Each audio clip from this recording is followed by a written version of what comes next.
சமரை இந்த மாதிரி போஸ் தங்கிட்ட தப்பாக நடக்க முயற்சி பண்ண விஷயத்த சொல்ல இதை கேட்டுட்டு மொத்த குடும்பமும் வந்திருந்தவங்களும் போஸ் மேலே கொலை வெறியாக, அதே சமயத்தில் காவியோட அப்பாவும் இதுக்கு மேலே இவனுக்கெல்லாம் என் பொண்ணை கல்யாணம் பண்ணி கொடுக்க மாட்டேன்னு அவங்கள அங்கேருந்து கூட்டிகிட்டு போக பார்க்க, ஆனால் காவியாவோ இல்லை, இந்த கல்யாணத்தை நான் பண்ணிக்க தான் ஆகணும், ஏன்னா இவனுக்கு நான் கொடுக்குற மிகப்பெரிய தண்டனையே இதுதான் சொல்லிட்டு அவங்க போஸ் கூட கல்யாணத்தை பண்ணது மட்டும் இல்லாமல் கல்யாணம் முடிஞ்ச கையோட அவங்களோட சீர்வரிசை நகை பணம் காருன்னு எல்லாத்தையுமே அவங்க அப்பா கிட்ட ஒப்படைச்சிட்டு போஸை உனக்கு பணம் காசு வேணும்னா அதை உழைச்சி சம்பாதின்னு சொல்லிடுறாங்க. இதை பார்த்துட்டு ராஜாங்கமும் காவியாவை ஊர் முன்னாடி பாராட்டுறாங்க.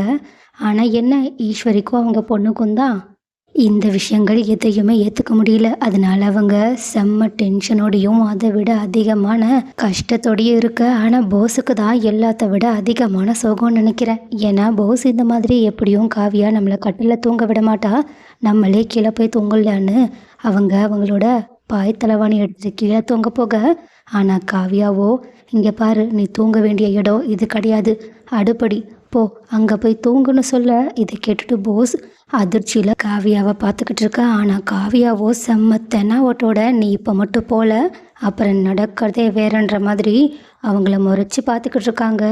ஸோ காய்ஸ், இப்போ ஒரு வழியாக இவ்வளோ ஆட்டம் போட்டுட்டு இருந்த போஸோட குடுமி காவியோட கையில் சிக்கிடுச்சு. ஸோ அவங்க போஸையும் சரி அவங்களோட அம்மா ஈஸ்வரியையும் வச்சு செய்ய போகிறாங்கன்னு மட்டும் நல்லா தெரியுது.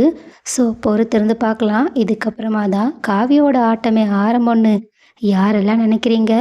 அண்ட் ஆல்சோ காவியாவும் போஸும் ஃப்யூச்சரில் ஒரு பேரா சந்தோஷமாக திருந்தி வாழ்கிற ஒரு பேரா இருக்க வாய்ப்பு இருக்கா? அப்படி இருந்தால் நல்லா இருக்கும்னு யாரெல்லாம் நினைக்கிறீங்க?